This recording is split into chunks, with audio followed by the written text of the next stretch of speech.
시청자 여러분 안녕하십니까? JTBC 시사진단입니다.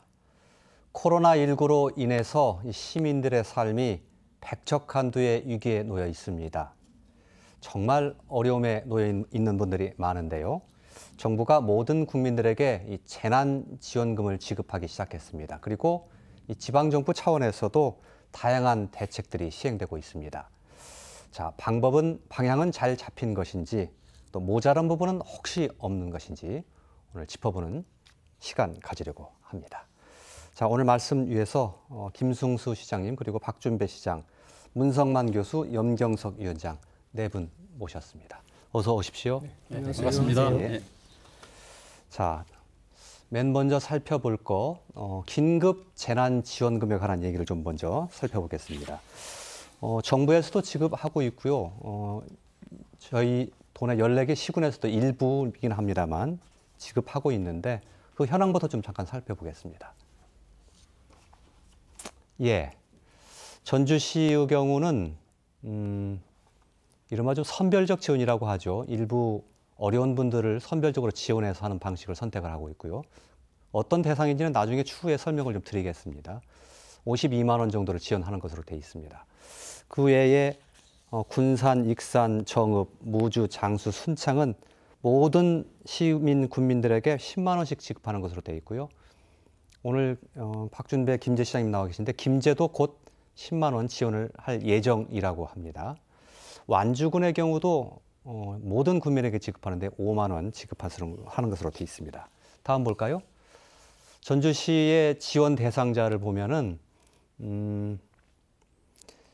건강보험을 기준으로 삼고 있는데요. 중위값의 80% 이하 되시는 분으로 해서 예를 들면 지역 가입자의 경우에 본인 부담금이 25,840원 이하인 분은 모두 다 대상이고요. 그보다 좀 높아서 47,260원 이하인 분들은 소득이 좀 감소했다는 것이 증명이 되면 재난지원금을 지급하는 것으로 되어 있습니다. 그렇다고 해서 모든 사람이 되는 것은 아니고 제외되시는 분들이 있는데요. 다음 보시죠. 예, 중앙정부와 그리고 전라북도의 추경 예산을 통해서 이미 지원을 받으신 분들이 있습니다. 국민기초생활수급자라든지 차상위 계층, 또 아동수당을 받으신 분들, 이런 분들은 대상에서 제외하고 여기서 빠진 좀 사각지대에 놓인 분들을 전주시가 좀 선별을 해서 지원을 했다는 방식을 좀 말씀을 드리겠습니다. 예, 먼저 잠깐 사실관계만 확인을 해보죠. 김재 시장님, 박준배 시장님. 조금 전에 김재 씨도 곧 전 국민을 대상으로 10만 원씩을 지원할 예정이다라고 말씀드렸는데 사실은 맞습니까? 네. 예. 어디까지 지금 진도가 나가 있습니까? 지금 김제시 기본 재난지원 소득조례 지금 의회에서 조례. 네, 조례를 제정해서 5월 18일부터 지금 심의에 들어갈 계획입니다. 예, 5월 달에 의회 열리고. 네. 그럼 언제쯤이나 지급하게 되는 겁니까? 적어도 6월 1일부터는 지급하는 목표로 해서 예. 예, 알겠습니다. 전주시장께도 좀 확인을 해보죠. 네. 애초에 250억 원 정도 예산하고 네. 한 5만 명 정도 네. 대상자로 했는데 얼마나 지금 실적 나와야 할 것 같습니다. 지금 신청은 5만 1,600여 명이 신청을 하셨고요. 예. 아마 다음 주 정도 되면 지급 대상들이 4만 명이 훨씬 넘을 것 같습니다. 다음 주 정도 되면. 250억 원 예산은 전부 다 될 것 같습니까? 아니면? 일부 이제 뭐 전체가 5만 명인데 약간 미달될 수 있기 때문에 미달될 수는 있지만 어쨌든 지금 4만여 명을 훌쩍 넘을 걸로 예상을 지금 현재 하고 있습니다. 예. 예. 당초 목표치보다는 조금 적습니다. 이제 그러니까 선별 지급을 하는 거하고 이제 또 보편적 지급할 때는 약간 그게 이제 약간 그 차이가 있는데 저희가 5만 명으로 잡은 것은 최대치를 5만 명으로 잡은 거고 왜냐하면 신청했다가 부족해서 그렇죠. 못 나가면 안 되기 때문에 그렇기 때문에 보통 학자들이 이제 보통 80% 정도로 잡고 있는데 그 80%는 훨씬 더 넘을 것 같습니다. 예, 알겠습니다. 첫 번째 좀 다뤄볼 얘기는 애초에 그 중앙정부가 지급하는 재난지원금도 그랬습니다만 전 국민을 대상으로 할 거냐 아니면 소득 하위 70%를 대상으로 할 거냐 이거 가지고 상당히 좀 논란이 있었고요. 저희 지역만 보더라도 보편적으로 지급하는 시군이 있는가 하면 전주시 같은 경우 선별적으로 지급을 했습니다. 여기에 따른 좀 어떤 생각들이 가지고 이렇게 하신 것인지 좀 들어보고 싶은데 먼저 전주시 얘기를 좀 한번 들어보죠. 중앙정부는 지금 전 국민을 대상으로 네. 했단 말이에요. 예. 어떤 게 맞는 방향이라고 보십니까? 우선 답변 전에 짧게 예. 헌신적으로 일해주신 의료진 여러분, 또 공직자 여러분들, 그리고 또 빛나는 또 국민 정신, 시민 정신을 발휘해주신 모든 분들께 깊은 감사의 말씀을 우선 꼭 드리고 싶습니다. 저희 판단은 뭐 보편적 지급이냐 선별적 지급이냐 둘 다 가치가 있는 거고요. 선택을 해야 되는 그런 입장이 있는 거고, 또 이제 보편적 지급을 하게 되면 어려움이 많지는 않지만 선별적 지급을 하면 굉장한 어려움이 또 발생을 합니다. 이제 그 당시 이제 전주시가 처음 시작할 때만 해도 전국에서 이제 이런 사례가 없었던 3월 10일경이면 뭐 대한민국에서는 한 번도 없었던 일이었기 때문에, 그러면 2달이 지나면서 좀 많은 변화가 일상적인 일이 됐죠, 우리한테는 이런 재난지원금이라는 게. 예. 그 당시만 해도 가장 어려웠던 분들에게 집중을 하자. 그 이유는 위기가 찾아오면 취약계층들이 그 위기가 가장 먼저, 가장 깊게, 가장 늦게까지 오기 때문에 이분들을 어떻게 우리가 지원을 해야 될 건지 그런 고민 끝에, 물론 원래 기본소득의 의미하고는 굉장히 다릅니다. 사실은 다르지만 이번에 한시적이고 제한적인 재난지원금을 우리 시에서 지원을 하자. 그래서 전주시는 이미 그 당시 2달 전에는 이제 정부 지원이 많지 않은 상황이었기 때문에 그 당시 정부 지원이 지급되는 분들을 빼고 어렵고 또 소득이 급감한 분들, 이분들을 대상으로 해서 시에서 선별적 지원을 하자. 예. 이렇게 결정을 하고 현재까지 온 겁니다. 예. 정부의 손길조차 닿지 못하는 어려운 분들에게 선별적으로 지급하는 것이 맞겠다라 처음에는 그렇게 생각하셨다는 것이죠. 네, 예. 예. 김제시의 경우는 전 시민들에게 지급하는 것으로 돼 있는데, 네. 제가 좀 전에 여쭤보니까 애초에 생각은, 시장님 생각은 선별적으로 지급하는 네. 것이 맞겠다는 생각을 하셨다면서요. 예. 예. 저희가 1차 추경 때 선별적 복지를 위해서 소득 하위 50%를 위해서 72억을 제출했습니다. 근데 의장님께 이 얘기를 해서 통과가 될 줄 알았는데, 한 의원님께서 일단 중앙정부가 하는 것도 보고 나중에 하자 강력히 주장하는 바람에 72억이 깎였습니다. 대신 저는 소상공인들은 지금 아사지경이다. 네. 소상공인들에 대한 지원은 그대로 가야 된다 해서 선별적 복지에 대한 32억은 그대로 통과되고 예. 72억만 깎였었습니다. 예. 그러면 이번에 지금 10만 원씩 지급하게 되면 그것은 84억입니다. 84억? 예. 어쨌든 시장님의 개인적인 소신으로만 보면 선별적으로 지급하는 것이 맞다라는 생각을 하고 계십니까? 네, 저는 그렇습니다. 예. 선별적으로 가야 맞은데, 이제 정부에서도 처음에는 우리 기재부에서도 하위 70%로 선별적으로 가는 걸 했지 않습니까? 근데 결국에 당정 협의 과정에서 100%로 갔는데, 이제 저도 시민들이 손해 볼 수는 없으니까, 제가 고집만 할 수는 없으니까, 그래서 지금 보편적 복지로 간 겁니다. 예, 알겠습니다. 선별이냐 보편적 복지냐, 어떤 선택을 해야 되는 것인지 두 분 생각을 좀 듣고 싶습니다. 염 위원장님 또. 예, 정의당인데요. 정의당은 뭐 선거 기간 내내 말씀을 드렸습니다만은 일단 보편적 지급을 주장을 했고요. 그 규모는 국민 1인당 100만 원을 주장했습니다. 근데 지금 현재 정부에 추진하고 있는 건 가구당 100만 원이죠. 예. 국민 1인당이 예. 뭐 규모는 뭐 저희들이 주장했던 것보다 많이 줄어들긴 했습니다만, 그나마 선별적이 아니고 보편적으로 지급하겠다, 이렇게 정부가 입장을 정리를 해서 저희들은 비판적이지만 일단은 그 부분에 대해서 일단 긍정을 하고 있는 겁니다. 중앙정부에서는 어쨌든 정의당이 주장한 만큼의 액수는 아니지만 보편적 지급을 했고요. 네. 지방 차원에서는 선별적으로 이렇게 하고 있는 시군이 있는 전주시 같은 게 하고 있는데, 여기에 대해서는 어떤 판단을 가지고 계십니까? 예, 일단 전주시가 가장 먼저 한 것에 대해서는 일단은 저희들 칭찬을 일단 보내드리는데요. 물론 이게 시기도 중요하고 그 어떤 정책을 하겠다는 의지를 표현한 것도 빠를수록 좋지만은, 이게 또 지급 뛰는 시기가 빠르면 빠를수록 좋은 거잖아요. 어떤 사람이 그야말로 갈증이 나서 금방 목이 말라 죽겠는데 그때 물 한 모금이 필요한 거지, 이미 어떤 일이 벌어지고 난 다음에 물 한 모금은 크게 의미성을 상실한다고 보거든요. 그래서 그 필요할 때 절박할 때 줘야 된다. 그런데 선별적 복지를 하다 보니까 지금 이게 결과적으로 나온 거잖아요. 너무 많은 행정 비용이 들어가는 겁니다. 그리고 시간이 걸리는 거예요. 대상자 선별을 하는데. 또 대상자들도 내가 되는지 안 되는지 그 착각 속에서 뭐 가다 보니까 불만도 생기게 되고 많은 민원이 발생을 하고, 그 일을 담당한 우리 공무원들도 굉장히 힘들 수밖에 없는 과정들을 겪었거든요. 그리고 지금 한 달이 훌쩍 지났지만 여전히 아직도 신청은 이제 마감했습니다만은 대상자가 5만을 목표로 했는데 한 80% 정도밖에 안 된다는 거잖아요. 그래서 이런 문제점들이 항상 선별을 하다 보면 문제가 발생을 한다. 그래서 예. 보편적으로 줬을 때 이미 경기도가 그걸 했지 않습니까? 예. 주민 1인당 10만 원을 도에서 도차원에서 지급을 한 거거든요. 그러고 났더니 이게 경제 선순환 효과도 나고 지역 경제 활성화가 되고 이런 효과들이 언론 보도를 통해서 이미 평가돼서 보도가 됐잖아요. 그래서 그런 긍정적인 면들이 오히려 보편적 복지를 통해서 했을 때 효과가 확실히 바르게 또 빨리 날 수 있다. 예. 저는 그렇게 보는 겁니다. 예.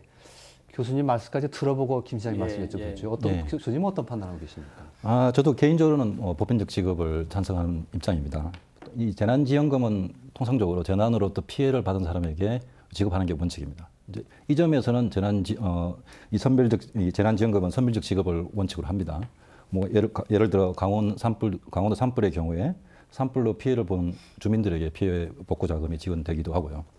따라서 이번 코로나 사태의 경우에도 코로나 확산으로 피해를 입은 분들에게 이 재난지원금을 지급하면 될 것입니다. 문제는 이번 코로나 영향이 대단히 광범위하고 상당히 오랜 기간 동안 지속되고 있으므로 코로나 바이러스로 피해를 입은 사람이 혹은 앞으로 피해를 입을 사람을 식별하기가 대단히 어렵습니다. 예. 예를 들어서 소득하위 50%가 영향을 받았는지 예. 아니면 60%가 영향을 받았는지 식별하기가 대단히 어렵습니다. 예. 또 앞서 말씀하신 것처럼 선별 지급을 하게 되면 피해를 입증할 객관적인 증빙 자료를 제출받아야 하는데 이 과정에서 많은 행정 비용이 발생할 수밖에 없고 예. 또 어떤 자료가 적합한지 판단하기가 쉽지 않습니다. 예. 그러니까 예를 들어 이번 전주시의 경우에 건강보험료 본인 부담금을 기준으로 선별 지급 대상을 판별하였는데 이 건강보험료 본인 부담금은 과거의 소득을 기준으로 책정이 된 것이지 이번 코로나 사태로 인한 소득 감소를 반영하고 있지 않습니다. 예.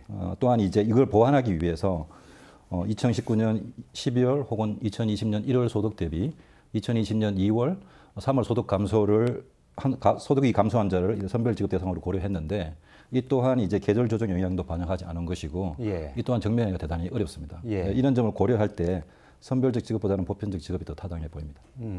전주시가 이제 선별적 지급을 하다 보니까 두 분 이제 보편적으로 지급해야 된다는 의견을 가지고 계신 두 분들이 전주시의 정책을 조금 비판하는 모양새가 됐는데 답변을 좀 하신다면요? 아니 비판이라기보다는 충분히 지금 그렇게 판단하실 수 있고요, 인정을 하고.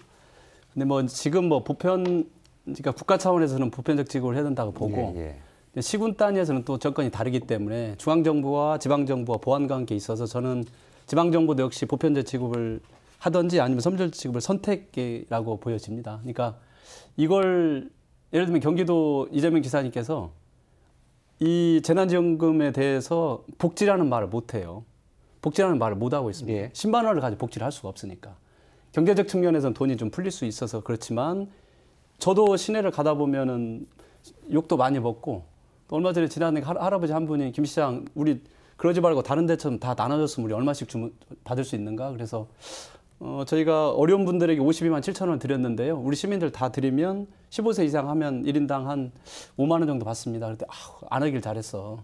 나는 괜찮으니까 나보다 훨씬 어려운 분들에게 그걸 해주길 참 잘했네. 예. 이렇게 말씀도 하세요. 그러니까 지금 예를 들면 저희가 이제 그 지급이 되신 분들 3,500명이 이제 답변을 해주셨는데 설문조사. 예, 설문조사를 지금 저희가 평가 작업을 계속 하고 있는데 이 효과를 아직은 뭐 저희가 초기 단계이기 때문에 분석하기는 어렵긴 합니다만 일단 잠깐 말씀을 좀 드리겠습니다. 3,500분 중에서 이 코로나 기간 동안에 수입이 줄었다가 무려 90%가 지금 넘어가고 있고요.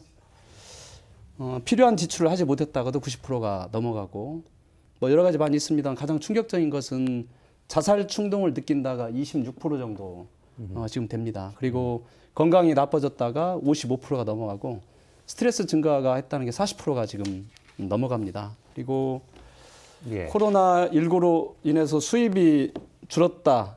그러면 어떻게 할래 물어봤더니 지출을 줄여서 극복하겠다. 거의 60% 가까이 되고 있고 특히 이제 이번 전국에서 자살을 생각해 본 적이 있느냐 26%나 되고 이것은 바로 경제적 어려움 때문에 60%가 경제적 어려움 때문에 자살을 생각했다고 3,500명 이제 답변을 이렇게 하셨는데 만약에 이분들에게도 역시 52만 7천 원을 지원하지 않고 똑같이 5만 원을 지원을 했다면 이분들은 훨씬 더 충격이 컸을 겁니다. 그래서 예. 저는 보편적 기본 소득자입니다. 보편적 예. 지급을 해야 되는 주장하는 사람인데 이 어려운 시기에 우리가 할 수만 있다면 방금 전에 말씀하신 대로 행정비용을 좀 줄일 수 있고 또 이분들이 이게 증거를 해야 되기 때문에 굉장히 또 오셨다가 그냥 가신 분들도 계시죠. 그렇지만 그런 방법이 아니고 국세청이라든지 또 우리 국민연금이라든지 전주시라든지 정부라든지 모여서 이걸 한번 우리가 잘 골라낼 수 있는 실력만 있다면 저는 충분히 이 선별적 지급도 큰 의미가 있다고 봅니다. 예, 알겠습니다. 그만큼 예, 말씀하시죠. 예. 어쨌든 뭐 5만 원이라는 돈은 사실은 큰 돈은 아니죠. 큰 도움이 되지 않는 돈인 건 맞는데 지금 예를 들어서 경기도는 1인당 10만 원이기 때문에 4인 가구 같은 경우는 40만 원을 지급을 한 거예요. 그래서 전주도 1인당 10만 원씩을 지급했으면 65만 시민이기 때문에 약 한 650억 정도 되는 건가요? 65만 65억? 예, 650억이 들어가는 건데 지금 저 미국이나 독일이나 이런 데 보면은 이 똑같은 코로나19 대책을 다 얘기하고 있습니다. 아까 복지가 아니더라도 최소한 경제 대책이라도 발표를 하고 있는데 그 규모를 보면 GDP의 10% 수준을 얘기를 하고 있어요. 실질적으로.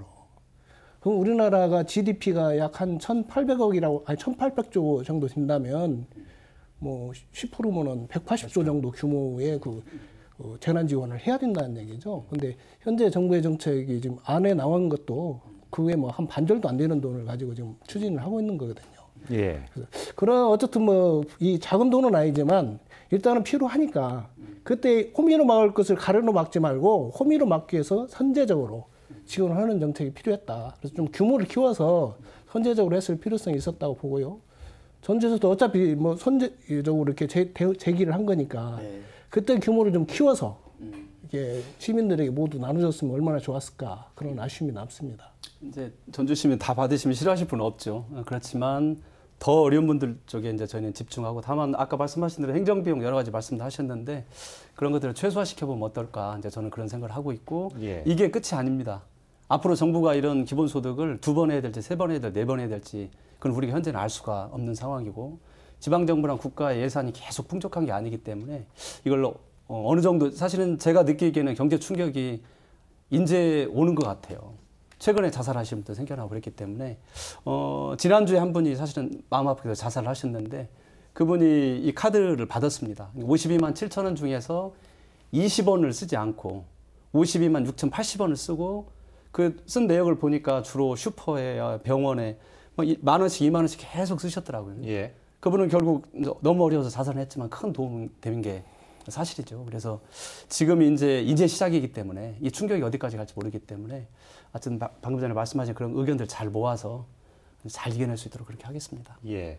조금 전에 그 문성만 교수님께서 제기하셨던 말씀 중에 비록 기준에는 들어가 있지 못하지만 그 밖에 있지만 정말로 어려우신 분들이 있을 수 있다. 그래서 그 자격을 정하는 것이 굉장히 어려운 문제인 것이다라는 문제 제기를 해주셨거든요. 그런 분들이 있어요. 빠진 분들 중에 상당히 어려움을 겪고 있는 분들, 이분들은 지원 대상에 빠져 있다면 그건 뭔가 문제가 있는 거 아니냐 이렇게 생각할 수도 있는 건데요. 그게 이제 그 선별되는 작업이 어렵고 또 우리가 해본 적이 없기 때문에 두렵고 또 힘들 거라 생각하기 때문에 사실 아무도 도전을 못 한 거죠. 예. 그렇지만 우리가 돌파해보자 하고 전주시가 이제 처음으로 시작을 한 건데 물론 예상했던 대로 참 어려움이 굉장히 많았습니다. 그렇지만 지금 기초생활수급자 차상위계층은 이미 지금 드러나 있는 상황에 있고 또 고소득자도 뭐 거의 저희가 건강검진을 보면 대부분 다 알 수 있는 거기 때문에 그렇지만 차상위계층 바로 위쪽에 있는 분들 어려운 분들 소득이 이제 급감한 분들 그 어려움은 있었지만 저희가 이제 방금 전에 교수님 말씀하신 대로 그런 그 일부 어려움도 있었습니다. 그렇지만 저희가 소득이 또 감소했다는 걸 증명할 수 있는 거기 때문에 이제 그건 저희가 해서 진행을 했고 다만 너무 죄송하고 송구스러운 것은 오셨다 그냥 가신 분들이 계세요. 혹시 내가 대상자 아닐까 이런 분도 계시고 예. 또 이제 건강보험료는 조정을 좀 할 수가 있거든요. 근데 시에서 정해놓다 보니까 바로 그 경계에 있던 분들이 건강보험공단에 가셔서 이걸 조정해달라는 요구도 예. 많았고 예. 그 부분에 대해서는 매우 안타깝긴 합니다만 그렇지만 꼭 필요한 분들에게 저희는 이게 지급했다고 생각을 하고 있습니다. 예. 물론 예산이 많다면 전체 다 하고 싶은 마음에 뭐 시장 저뿐만이 아니라 대한민국에 있는 모든 분들이 예산이 어느 정도 된다면 전체 보편적 지급을 하고 싶은 마음은 사실 꿀떡 같습니다. 예, 예. 알겠습니다. 박준배 시장께서는 뭐 이번에는 뭐 소신과는 다르게 뭐 보편적 지급으로 하셨다고 하셨는데 네.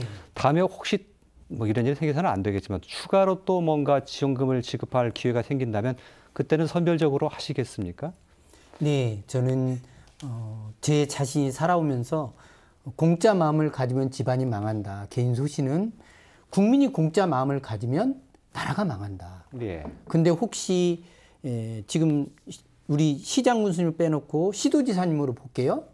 선별적 지급을 대부분 했지 보편적 지급한 경기도지사님 뿐입니다. 예. 그래서 저는 뭐 보편적 지급이 오르냐 선별적 지급이 오르냐 미국도 연간 소득 7,500만 불 이하짜리만 줬지 그 이상은 안 줬습니다. 예. 미국 선진국도 제가 CNN 뉴스 들으니까 그랬기 때문에 저는 뭐 보편적 지급이 오르냐 선별적 지급이 오르냐 보다는 앞으로 저는 이 코로나 문제가 끝날 문제가 아니라 이제 시작이다.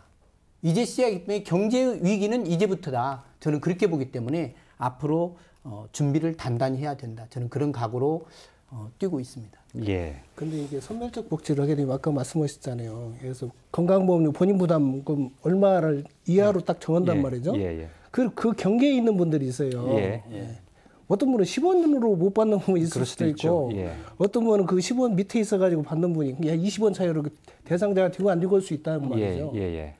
그 경계를 정한다는 게 참 너무 애매하고 모호하다는 얘기죠. 예. 그 말씀뿐만 아니라 조금 전에 제가 말씀드렸던 그보다 좀 더 높은 사람 중에서도 실질적으로는 더 어려울 그렇죠. 수 있는 분이 있을 수 뭐 있거든요. 그 전주시에서도 하다 보니까 이게 특수고용 노동자라든가 이런 분들은 고용보험 관계가 가입이 안 돼 있거든요. 예. 근데 그런 부분들이 이제 소득이 떨어졌다 이런 걸 증명하기가 좀 굉장히 어려운 부분들도 있고 예. 원래 대상자로 포함이 안 돼 있다 보니까 그 어떤 그 나중에 이렇게 좀 불만을 제기해서 이제 보완을 하긴 했지만 그런 사각지대들이 상당히 많이 발생을 합니다. 예. 그래서 그런 사각지대들을 사실 없애자고 하는 것이 복지인데 그 사각지대가 남겨놓고서나 일부만 이렇게 그 지원을 받게 하려면 결국에는 효과가 뭐 의도했던 것에 뭐 80%가 될 수도 있고 70%밖에 안 되는 거죠. 예. 알겠습니다. 근데 아까 미국을 얘기하신 미국이나 유럽을 가면 유럽은 웬만한 보편적 지급을 다 합니다. 그 나라는. 유럽 사회 예, 미국이라는 특수한 나라 이게 비일 문화가 좀 그런 거고 유럽에 가면 공동체 정신이 강하기 때문에 그런 부분에서 뭐 보편적 복지, 보편적 지원 이런 것들을 다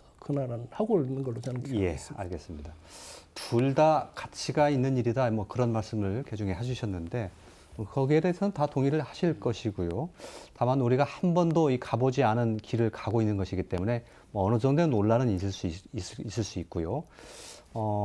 그런 길을 가는 와중에 우리가 사회적 합의를 이끌어내가는 그런 과정과 경험을 쌓는 와중에 있다. 뭐 이렇게 이해하셔도 좋을 것 같습니다. 한 가지 또 하나 짚을 것은 지방자치단체의 그 살림살이 형편에 따라서 조금 지원액의 차이가 있는 것, 이건 굉장히 좀 불공정하다 이렇게 느낄 요소가 있는 것 같기도 한데 이 부분은 어떻게 김 시장은 생각하십니까? 이제 아마 지금은 굉장히 지금 특수한 상황이잖아요. 코로나 상황이어서 확진자가 발생한 지역하고 확진자가 발생하지 않는 지역도 약간 차이가 뭐 심리적 차이도 있을 것 같고 경제적 충격도 있을 것 같고 좀 약간 뭐 상이할 것 같습니다. 어차피 지금 지자체가 한 것은 그 지역 실정에 맞게 스스로 주민들의 삶을 책임져야 되는 그런 위치에 있기 때문에 지자체 간에 꼭 이걸 무조건 잣대로 해서 맞춰야겠다. 그런 생각 자체가 저는 이미 지자체를 약간 벗어나는 그런 생각을 하고 있고요. 주민들 입장에서 보시더라도 똑같이 다른 지자체하고 똑같이 할 거면 사실 지자체라는 게 별 큰 의미가 없지 않겠습니까? 그래서 약간 뭐 다를 수는 있지만 그런 것들을 자연스럽게 받아들여야 이제 우리가 그 지자체 상황으로 이제 저희가 온 거죠, 사실은. 그리고 또 이 충격이 아까 말씀드린 대로 확진자 있는 지역과 뭐 여러 가지 굉장히 다르기 때문에 지방자치제도가 실시되고 있는 마당에 어쩔 수 없이 받아들여야 되는 부분이다 이렇게 이해하면 되겠습니까? 그렇습니다. 그리고 이번뿐만이 아니라 이미 수없이 많은 제도에서 뭐 시군마다 워낙 다 다르기 때문에 그거에 저는 연장선이라 보고 있습니다. 다들 저도 뭐 동의합니다. 동의하십니까? 왜냐하면 뭐 그 지방자치제를 하겠다는 것 자체가 그 지역의 그 특수성에 맞는 그 정치활동 이런 걸 인정을 하는 거고요. 그러다 보니까 다양해진 거죠. 그리고 이번에 저는 긍정적으로 생각하는 게 지방자치단체에서 먼저 이걸 긴급지원금이든 뭐 재난기본소득이든 간에 시행을 하다 보니까 이게 여론이 좋아지면서 중앙정부에서도 자연스럽게 추진하는 과정들이 있었거든요. 예. 그게 지방자치제의 힘이라고 생각합니다. 저는. 예, 그리고 예. 우리가 너무 이게 획일적인 사회에 살다 보니까 이제 사고가 왜 저는 저쪽에서는 뭐 10만 원을 주는데 여기는 우리 5만 원만 주냐. 그래서 물론 불만을 가질 수 있죠. 그러나 그럴 수 있다는 거죠. 지방자치단체니까. 예. 각자의 독자성을 갖고 결정해서 하는 거잖아요. 예. 뭐 중앙정부 결정해갖고 매칭 펀드 넣어라 하는 것은 이건 한계가 있겠지만 그러기 이전에 이제 자치단체들이 독자적으로 판단하고 시행하는 정책에 있어서는 차이가 있을 수 있다 봅니다. 예, 알겠습니다. 한 가지 또 좀 궁금한 것은요. 제가 화면 하나 보면서 좀 말씀을 좀 드리고 싶은데 화면 하나 좀 띄워주실까요? 예, 김재 씨가 이번에 조금 전에 그 말씀드렸던 재난지원금을 포함해서 여러 가지 대책 다 포함해서 김재 씨 것을 경우를 한번 봤더니 총 266원의 예산이 들었고요. 물론 이 중에서 김재 씨가 전적으로 부담한 예산은 172억 원입니다. 앞으로도 이게 이제 그 코로나발 경제 위기가 계속될 거라고 하는데 저렇게 예산 쓰는 것이 지속될 수 있느냐가 조금 관심 사항입니다. 어떻게 보십니까? 저희들이 가지고 있는 돈이 안정화 기금이 450억이 있어요. 예. 안정화 기금이 있는데 이런 어려운 기간 동안에 재정을 확대 정책을 써야 된다. 알겠습니다. 그래서 예. 지금 그러면 추가로 지급하실 여력은 있으시다 이 말씀이시고요. 그러면요. 예. 한 300억이 있습니다. 전주시는 사정이 어떻습니까? 아마 뭐 대한민국 우리 정부도 그렇고 대한민국 전체 도시들도 예산이 남는 도시는 없을 것 같습니다. 그렇지만 지금의 정책 목표는 생존입니다. 3개월 살아야 우리가 6개월 살 수 있고 6개월 살아야 또 9개월을 기대할 수 있기 때문에 지금 가장 어려운 시기에 와 있고 대한민국의 지자체들이 재정 건전성을 대한민국 중앙정부처럼 통제하는 데가 많지 않아요.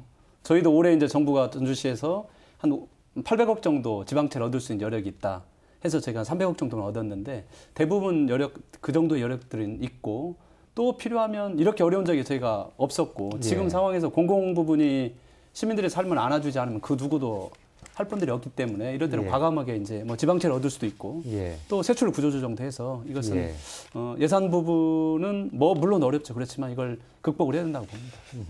할 수 있느냐 없느냐가 아니라 해야 한다라는 쪽으로 맞습니다. 예, 가치를 어디 두느냐.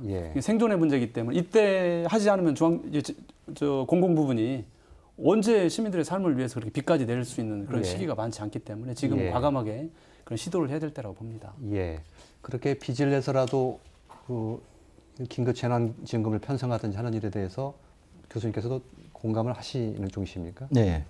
먼저 이번 코로나 위기는 그 경제 자체의 문제라기보다는 코로나 바이러스의 확산으로 시장에서 정상적인 경제 행위가 불가능한 데서 발생한 겁니다. 당연히 여기에 이제 좀 시장이 할 수 없는 역할을 공공 부분에서 해야 되고요. 그런 면에서 시장님과 의견을 같이 하고 있습니다. 그리고 이제 이 재원을 마련하는 방법은 통상적으로 지금 이 중앙정부에서 했던 방법은 기존 예산을 조정하거나 아니면 이제 빚내수 국채를 발행하는 방법입니다. 이제 각자 장단점이 있습니다. 기존 예산을 조정할 경우에는 재정 건전성을 전혀 걱정할 필요가 없습니다. 대신에 이 전체 정부의 예산의 총액이 변하지가 않으니 이를 통한 이제 경기 부양 효과를 극대화시킬 수는 없습니다. 경기 부양 효과가 그만큼 반감이 되는 거고요. 대신에 이제 빚내수 국채를 발행하는 방법은 그만큼 경기 부양 효과는 총액이 늘어나니까 늘어날 수는 있는데 이제 문제는 재정 건전성의 문제입니다. 그래서 이제 보통 이 재정 건전성을 측정하는 변수로 저희가 많이 사용하는 게 이 GDP 대비 정부 부채의 비중입니다. 그러니까 이 2018년 한국의 GDP 대비 정부 부채의 비중이 약 39.9%, 한 40% 정도 됩니다. 같은 기간에 미국의 GDP 대비 미국 정부의 부채의 비중이 한 107% 정도 되고요. 그리고 다른 선진국들, 예를 들어서 독일이라든지 영국, 프랑스, 이태리, 스페인 이런 나라들도 GDP 대비 정부 부채의 비중이 100%가 넘습니다. 그러니까 이제 그래서 이 GDP 대비 정부 부채의 비중이 재정 건전성을 보여주는 한 중요한 측정치라면 그 측정치만 보고 있다면 한국의 재정 건전성은 대단히 좋은 편입니다. 그래서 저희 이제 그 한국의 작년 GDP가 2019년 GDP가 약 한 1,900조 정도 됩니다. 이 중에 10%가 190조가 되는데 이 10%만큼을 빚내수 국채 발행을 하더라도 한국의 GDP 대비 정부 부채의 비중이 50%가 채 되지 않습니다. 그리고 이 190조를 가지고 이 경제 활성화에 써진다면 예. 지금보다 훨씬 더 좋은 알겠습니다. 성과를 낼 수 있을 거라고 보고 있습니다. 예, 예. 시민들 놀랄 예. 것 같아서 한 말씀 예, 잠깐. 예.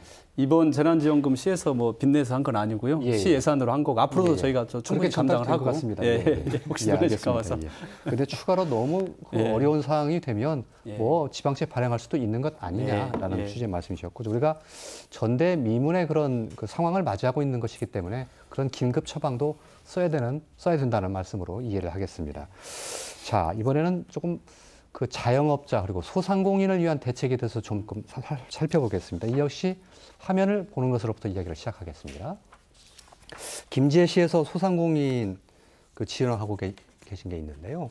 전체 예산이 32억이고 이건 국가 예산이라든지 전라북도 예산이라든지 전혀 받지 않고 김제시 자체 예산 32억 원으로 지금 하시는 겁니다. 네. 다음 또 보겠습니다. 예, 저건 임대료 지원하고 있는 건데요. 애초에 전주시에서 그 임대료 인상하지 말자라고 하는 그 운동이 시작돼서 협약이 시작됐었죠. 뭐 그 영향인지는 모르겠습니다만 임대료를 지원하는 예산을 지금 편성을 하셔서 16억 원 지원할 예정으로 가지고 있고요. 애초에 출발이 됐던 전주시 사례도 좀 보겠습니다. 전주시는 조금 전에 김제시의 경우와는 조금 좀 다릅니다.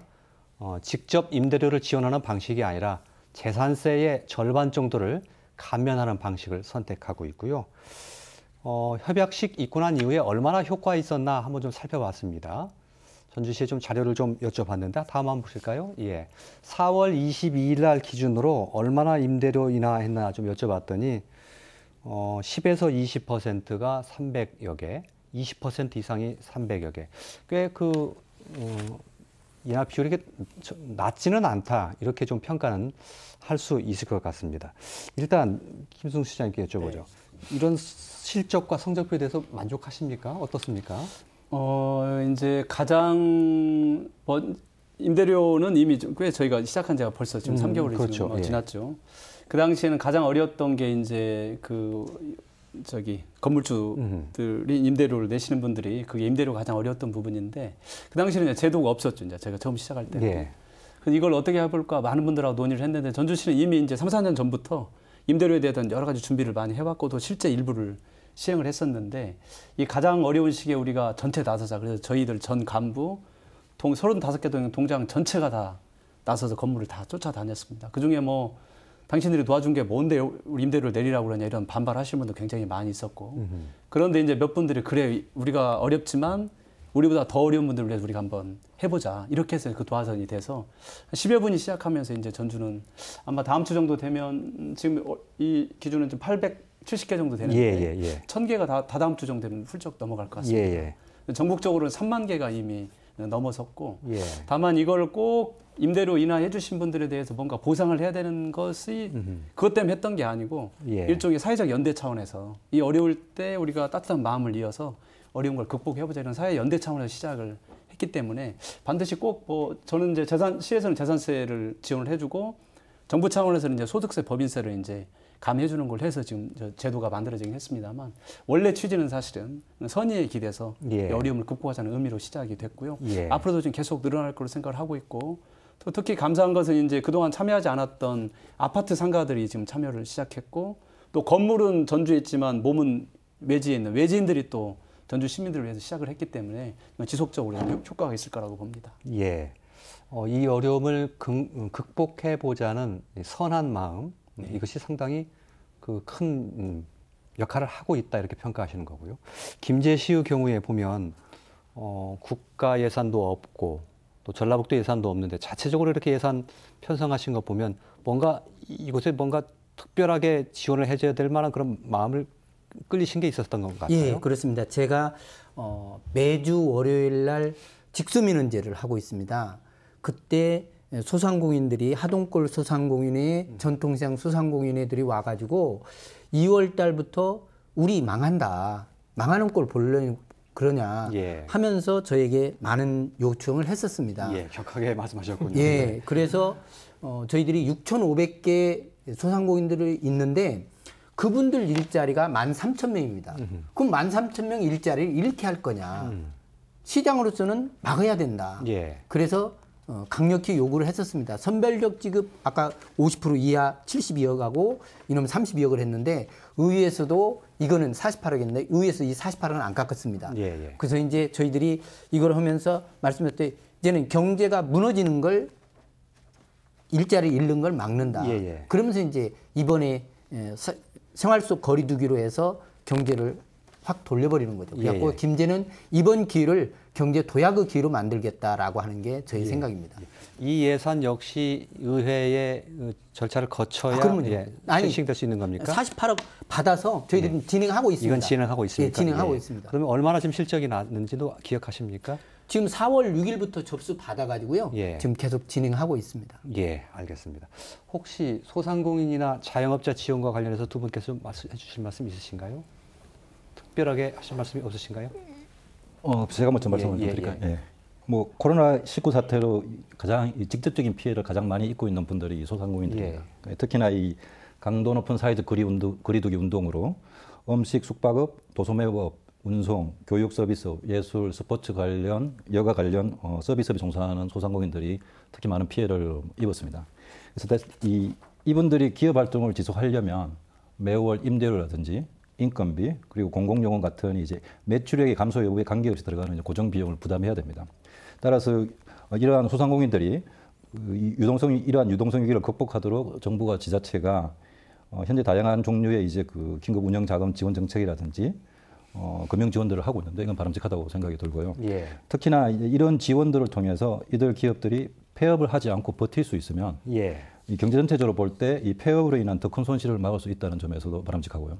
또한 이제 앞으로 이제 코로나 사태가 진정이 되고 빠르게 이제 경제가 회복될 때도 이게 도움이 또 될 거라고 생각이 듭니다. 예, 예. 관련해서 제가 이제 한 가지 더 말씀을 드리면 앞서 말씀드렸던 이 재난지원금 정책이 기존에 이제 우리 한국에서 경제 위기가 있을 때 보통 이 경제를 극복하기 위한 지원 정책으로 주로 이제 소상공인과 기업들을 대상으로 기업들을 직접적으로 지원하는 정책을 많이 폈습니다.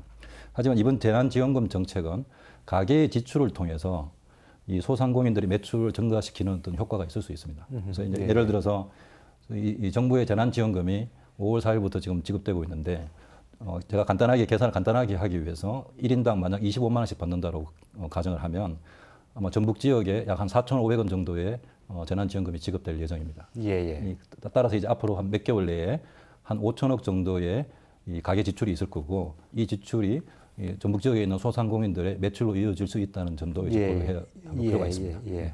긴급 재난지원금 지급되기 시작하고 그거 소비로 이어지면 결국 소상공인이나 자영업자의 매출 증가로 이어질 수 있다는 이런 말씀이시고요.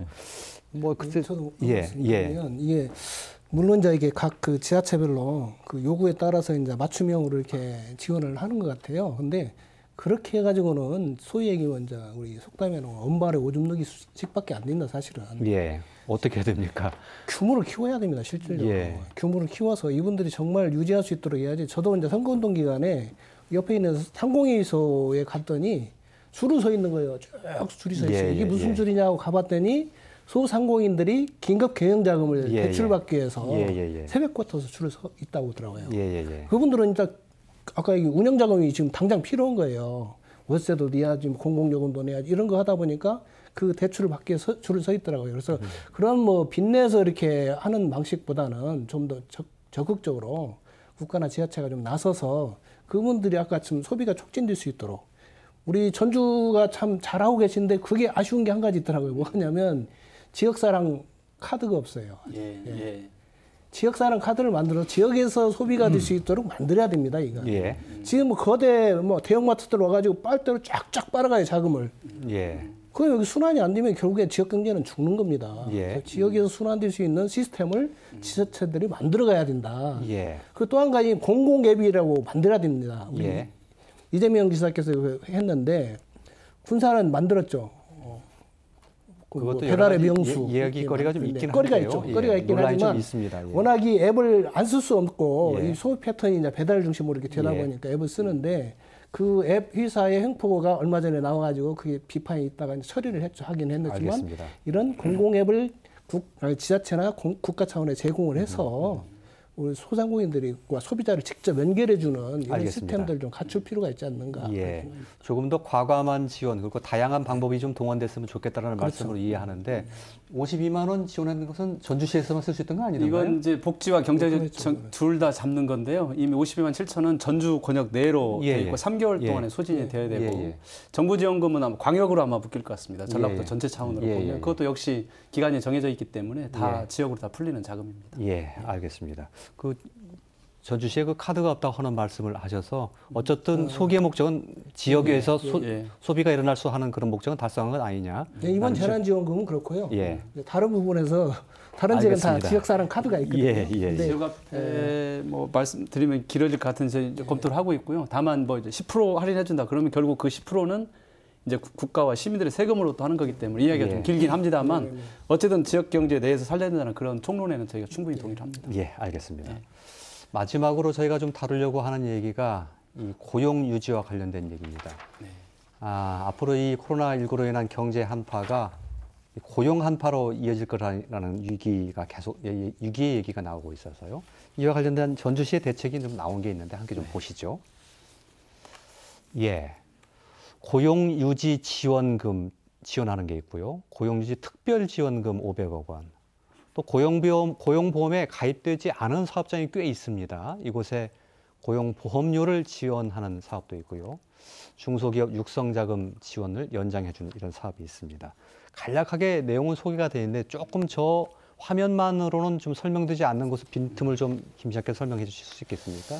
예, 저희가 얼마 전에 이제 해고 없는 도시 선언을 했습니다. 해고 없는 도시는 뭐 법적 강제력을 가진 건 아니지만 사실은 지원보다도 더 중요한 것은 고용주하고 근로자들이 마음을 모아서 이 어려운 시기를 함께 꼭 반드시 극복을 하자. 예. 이렇게 양보하고 마음을 먹는 게 가장 중요하고 그게 일종의 우리 삶을 지키는 큰 댐처럼 이제 우리를 보호해 주는 건데 그 댐도 역시 작은 구멍부터 이제 이게 무너지기 시작을 하는데 예. 어느 한 사업장에서 내가 힘드니까 해고해야겠다 이렇게 해서 이게 분위기가 그렇게 가면 전반적으로 우리가 저래도 되는 거구나 이런 분위기가 만들어지면 이 댐이 무너지는 거기 때문에 가장 우선 그 분위기를 만들지 말고 상생할 수 있는 그 분위기를 만들자. 그렇게 해서 이제 뭐 노동계 전체는 아닙니다만 뭐 노동계 그다음에 기업 하시는 분들 또 우리 정부 당국 시 전문가들 많은 분들이 모여서 우리 해고 없이 한번 가보자 이런 이제 저희가 선언을 했고 예. 가장 중요한 것은 그 분위기를 만드는 게 가장 중요하고요.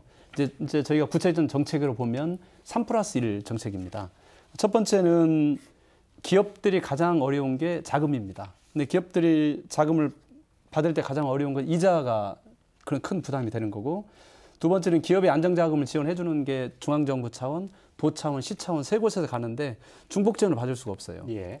그래서 전주시에서는 그러니까 나는 해고하지 않고 이 어려움을 우리 근로자들과 함께 이겨내겠다. 이렇게 선언하신 그 기업에 한해서만 0.1% 이자로 저희가 총액으로 따지면 500억 정도를 지원을 거의 이자 없이. 예, 사실상 무이자로 0.1%니까 그게 가는 게 있고요. 두 번째는 그동안에 자금 지원 받았던 것도 우리가 연장을 해주겠다. 뭐 이런 거고. 또 하나는 이제 아까 말씀드린 대로 중복 지원은 안 됐었는데 이 선언을 하시는 분들에 한해서는 저희가 중복 지원은 가능하겠다. 예. 그동안에 정부가 지원했던 게 기업에는 도움이 됐는데 결국 근로자에는 도움이 안 됐던 게 우리가 예. 과거 역사를 통해서 많이 배웠기 때문에 그 점을 전주시가 간과하지 말자. 이게 이제 가장 중요한 정책 중에 하나고요. 두 번째는 이제 유급휴직, 그러니까 고용유지 지원금인데 고용유지 지원금이 굉장히 좋은 제도입니다. 이제 뭐 6개월 정도를 이제 정부가 지원해 주는데 정부가 고용유지 지원금의 90%를 지원해 주면 고용주는 10%만 지원하면 100%가 예. 기업주는 부담 없이 가능한데 그 10%도 작은 돈이 아니기 때문에 꺼려하는 예. 분들이 굉장히 많습니다. 그래서 예. 고용주분 10%를 우리 시에서 전체 다 지원을 해서 고용유지 지원금에 동참해달라. 이게 하나가 있고요. 세 번째는 고용보험에 들지 않으면 고용유지 지원금도 받을 수가 없고 그리고 또 나중에 실업급여도 받을 수가 없습니다.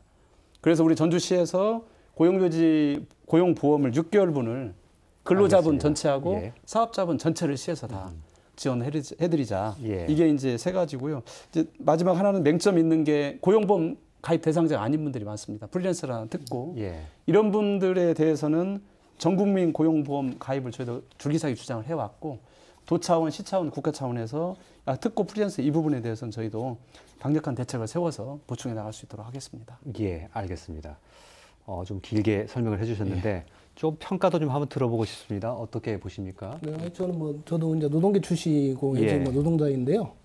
일단은 박수를 보냅니다. 정말 잘하셨어요. 예. 국가가 90% 지원하지만 남은 10% 때문에 고용주 입장에서는 강제로 또 무급휴직을 시키더라고요. 어떤 분은. 특히 택시 같은 데 가보니까 노사 간의 합의에 의해서 무급휴직을 이렇게 시키던데 그거는 정말 예. 마지막 10%만 채워줌으로 인해서 그걸 좀 보완할 수 있는. 가능한데 예. 그걸 아예 그냥 예. 노동자들을 길거리로 내모는 거예요. 예. 사실은 한 푼 예. 임금도 주지 않고 그래서 그건 정말 그 기업적 윤리도덕 도덕의식이 없는 거죠. 예. 윤리경영의 사유에 대한 책임성도 없는 거고 그런 부분에서는 우리가 전주시가 뭐 적은 부분이지만 10% 부담해서 직접 예. 그 휴업을 할 수 있도록 예. 이렇게 지원해 주는 거는 정말 잘했다고 저는 칭찬하고 싶고요. 예. 다만 이거는 이제 이게 문제가 사후 관리를 정말 잘해야 합니다. 사후 관리. 일단 돈을 줬는데 서로 약속을 해서 손을 줬어요. 예. 그런데 그 뒤에 과연 노동자들한테 제대로 그게 휴업보상금이 지급이 됐는지, 약속대로 했는지, 예. 이걸 관리를 해줘야지 돈만 덜컥 주고 관리를 안 하면 나중에 보면 그걸 고스란히 자기만 기업주만 가져가고 노동자한테는 지급을 않는 사업체도 있습니다, 사실. 예. 그래서 그런 부분에 대한 철저한 사후 관리가 될 때만이 이게 정확하게 제도 취지에 맞게끔 노동자들의 그 휴업보상금으로 이렇게 갈 수 있도록 하는 게 필요하다고 봅니다. 예, 알겠습니다.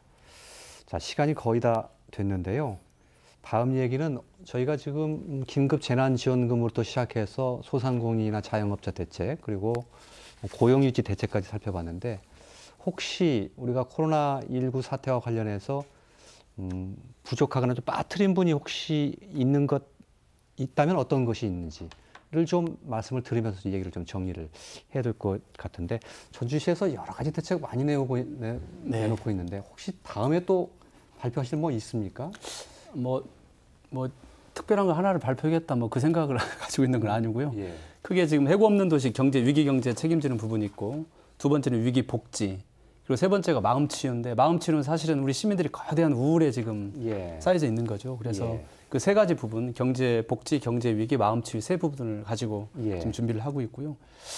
제가 뭐 무죄한 탓인지는 모르겠지만 저는 단 한 번도 이 경제 위기 때 돈 많은 국가 돈 많은 도시가 경제 위기를 잘 극복해냈다 이런 이야기를 단 한 번도 들어본 적이 없습니다. 예. 어쨌든 가장 지금 중요한 것은 마음과 마음을 잇는 이 사회적 연대, 따뜻한 연대가 우리한테 가장 중요한 일이고 저는 분명히 코로나 위기가 끝난 이후에 보면 돈 많은 국가들이 정말로 잘 극복했는지는 저는 그러지 않을 거라 봅니다. 그래서 그 어느 예. 때보다도 시민들의 따뜻한 마음, 위로, 배려가 가장 중요한 시기인 것 같고 그 마음이 모여질 때만이 본질적인 위기가 극복될 거라고 생각을 합니다. 예. 김재 씨도 혹시 이건 조금 더 내가 보완을 좀 해야 되겠다라고 생각하신 그런 대책이 있습니까? 저는 그 말씀 드리기 전에 우리 도민들이나 김제 시민들께서 먼저 좀 공감을 가졌으면 하는 게 최근의 일로 경주 치부잣집 사례처럼 위기 때는 내가 지도자라고 하면은 내가 부자라고 하면 자기 재산을 털어서 사재를 털어서 환난 궁유를 했다. 예. 환난 극복을 했다. 예. 다시 말씀드리면 좀 지도자라고서 자기가 부자인 분들은 이번 기회를 통해서 전에 근무기 운동을 생각해서 예. 이제는 저는 그래서 100만 원을 받지 않으려고 생각합니다. 받지 않든 받은 것을 다시 돌려주든 예. 그런 사회지도층 운동이 일어났으면 하는 저 바람이고요. 예. 앞으로 코로나 이 위기 때문에 새로운 국제 경제 패턴이 바뀝니다. 전국 세계에다가 다 자기 글로벌 기업을 했던 것을 이제는 지역 거점으로 만들어갈 수밖에 없는 게 알겠습니다. 지금 저입니다. 그래서 예. 김제도 새만금의 이런 복합력이 100만 평의 세계적인 거점을 여기에 놓으면 물류를 통해서 철도가 연결해주면 유럽까지 갈 수 있습니다. 알겠습니다. 이런 방향으로 경제를 예, 선회하려고 알겠습니다. 합니다. 상대적으로 좀 형편이 넉넉하신 분들의 일종의 뭐 노블레스 오블리주라고 할까요? 예, 그런 것들을 좀 강조해 주신 것 같고요. 문성만 교수님, 어떤 대책 혹시 우리가 좀 놓치고 있는 부분이 있다면 어떤 게 있을 수 있을까요? 먼저 이제 이 말씀 드리기 전에 아까 고용 관련해서 제가 한 말씀 예, 좀 더 예. 드리고 말씀드리도록 예. 하겠습니다.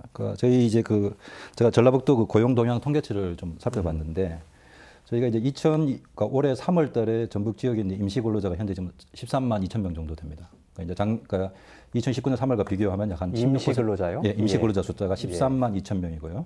2019년 3월과 비교하면 약 한 16% 정도 감소했습니다. 그리고 일용직 근로자가 4만 7천 명 정도 되는데 이것도 2019년 3월과 비교하면 약 한 27% 정도 감소했습니다. 그러니까 이제 그러니까 임시 근로자, 일용 근로자는 대개의 경우에 이제 비정규직 근로자인데 이제 이분들은 대개의 경우에 이제 경제 위기에 취약한 어떤 계층들입니다. 근데 이제 이분들의 이 취업자 수가 상당히 많이 감소했다는 건데 또 한 가지 그 다른 통계치가 뭐가 있냐 그러면 그 통계청에 일시 휴직자라는 숫자가 있습니다. 일시 휴직자 숫자가 2020년 3월 달에 약 한 5만 2천 명입니다. 근데 이게 2019년 3월 대비 무려 940%가 증가했습니다. 그 수치로 예. 따지면 약 한 4만 7천 명이 증가했는데 다르게 얘기하면 그 임시 근로자 혹은 일용 근로자의 상당수가 이쪽으로 좀 넘어갔을 수도 예. 있다는 이야기입니다. 예, 그래서 예. 이제 조금 전에 이제 전주 시장님께서도 이 말씀하셨는데 고용 지원 대책에 대해서 특히 이 휴직자들 관련해서도 이제 그 지원 대책이 있는 걸로 알고 있습니다. 근데 이제 문제는 뭐냐면 이 코로나 사태가 장기화될수록 이 사람들이 휴직 기간이 길어지게 되면 이 휴직자들에 대한 대책이 대개의 경우에 단기인데 뭐 30일 내지 40일 정도밖에 안 되는데 이 기간이 길어질수록 이에 대한 대책이 좀 필요할 것 같고요. 또한 이 기간이 길어질수록 더 많은 이제 휴직자들이 생길 건데 예. 이분들에 대한 대책도 좀 필요할 거라고 좀 생각이 듭니다. 예. 거기까지 말씀드리고 관련해서 제가 이제 이 이후에 이제 저희들의 어떤 정책과 관련해서 한 가지 더 덧붙인 말씀을 드리면 이미 말씀드린 것처럼 이번 코로나 사태로 인한 이 경제 위기는 이 경제 자체의 문제라기보다는 코로나 바이러스의 급격한 확산으로부터 급격한 확산으로 시장에서 정상적인 경제 행위가 불가능한 데서 비롯된 겁니다. 예. 그러니까 앞으로도 중앙정부 및 지방정부가 적극적으로 나서서 코로나 발생 이전처럼 이 경제 주체들이 시장에서 정상적인 경제 행위가 가능하도록 제반의 조치를 취할 필요가 있습니다. 그러니까 알겠습니다. 예. 예. 염규성 기자의 마지막 말씀 드렸는데 좀 짧게 좀 부탁드리겠습니다. 뭐 예. 많은 분들이 코로나 이전의 세계와 코로나 이후의 세계는 달라져야 한다고 말씀을 하시거든요. 이전에는 뭐 무분별하게 어떻게 개발도 하고 막 어쨌든 고도 성장을 위한 각 나라들의 그 어떤 탐욕이 앞장선 그런 사회를 살다 보니까 사실은 이 코로나라는 이게 그 바이러스가 행성을 해갖고 인간들의 일상적인 활동을 지금 저해하고 있는 거잖아요. 그래서 이제 좀 사고의 전환이 필요하다는 겁니다. 대전환이 필요하다. 그래서 경제 정책도 이제는 좀 그린 환경과 녹색을 생각하는 이런 정책으로 좀 전환을 해야 되는 거 아니냐 이렇게 말씀을 하고 있고요. 아까 말씀하신 대로 우리가 과거 유한위기 때는 그야말로 고통 분담이 아니고 약자에게 대한 고통 전담이 됐어요. 예. 근데 이번에는 절대 그래서는 안 된다. 예. 똑같은 고통 분담이 이루어지고 재벌이든 가난한 사람이든 부자든 가난한 사람이 똑같이 이렇게 분담이 돼야지 이번을 기회로 해서 자기의 부를 늘려고 오는 사람들은 정말 우리 사회적으로 이제 비난을 받아 마땅하다고 생각합니다. 예, 알겠습니다. 자, 오늘 네 분의 말씀 들어봤는데요. 코로나발 경제 위기가 단시일 내에 그치지 않을 것 같다는데 대체적으로 다 동의를 하시는 것 같습니다. 위기가 계속 지속될 것 같은데 손에 손잡고 함께 연대해서 이 위기를 극복하는 것, 이것이 우리가 오늘 네 분으로부터 듣는 아주 소중한 얘기가 아닌가 싶은 생각이 듭니다. 앞으로 또 이런 얘기를 또 자주 해야 될 것 같은 생각도 들고요. 자, 오늘 순서는 이렇게 접도록 하겠습니다. 고맙습니다.